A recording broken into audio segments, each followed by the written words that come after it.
Today I'm going to show you how to make a coat rack out of driftwood. It's a super easy and cheap project, costs less than 15 bucks because the driftwood happens to be free. I found this particular piece along the James River in Richmond, Virginia, and special thanks to my sister for mailing it back to New York because I was too chicken to take it through airport security.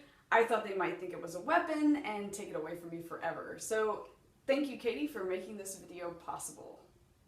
Now this piece of driftwood is so perfect, smooth, and the color is beautiful, so I'm not going to stain it or even gloss it.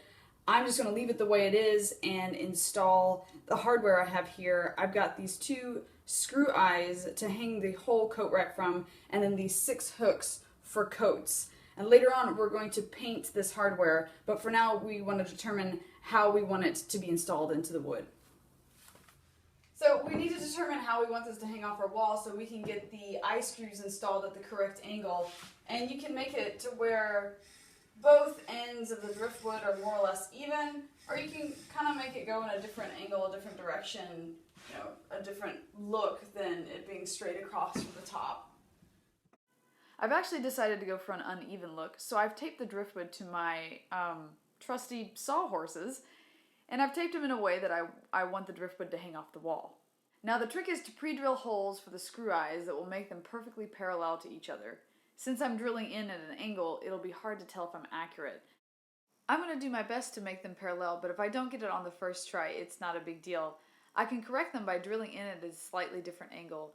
If you end up drilling away too much wood while trying to make the perfect angle, don't worry, it's not ruined, and I'll show you a way to correct this later on in this video. Next, I'm going to measure and mark even spots for the coat hooks. To pre-drill holes for the hooks, I tape the driftwood flat to my sturdy workbench, and I make sure that I don't drill all the way through the driftwood. Make sure the holes are drilled evenly parallel. If not, make corrections like before. Now you can kind of see that the threads of the screw are still visible even though the hooks are screwed as far as they will go into the driftwood. That's because the size hook that I needed came with too long of a screw part, or the threads that actually hold and grip onto the wood. So some of this hardware needs to be cut down, and I'm going to do that with a Dremel tool. I'm going to cut off just a little under an inch. A Dremel tool is really inexpensive and a useful tool around the house, but there are a few safety precautions to keep in mind. When cutting with a Dremel tool, always stay behind it so you don't get hit with sparks or debris. Also, be careful not to touch the end you're cutting off because it will be extremely hot, and set up something metal or ceramic that can catch it. You might also want to wear a dust mask while cutting. It sends a lot of metallic dust in the air that you just don't want to breathe in. Now that the hooks are cut down to the correct size, I'm going to prime, then paint the hardware with a dark metallic paint that will contrast nicely with the soft color of the wood. Be sure not to paint over the threads because we need them to stay sharp so they'll really grip the wood and keep our hooks in place. Now all that's left to do is install the hooks and screw eyes. Remember I'd show you a trick to repair any holes you might have drilled too large for the hardware?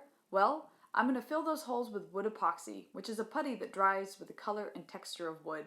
Once the epoxy's in, screw in the hardware, adjust if necessary, and remove excess epoxy before it hardens. Once the epoxy is completely dry, the only thing that's left to do is to put this coat rack to good use.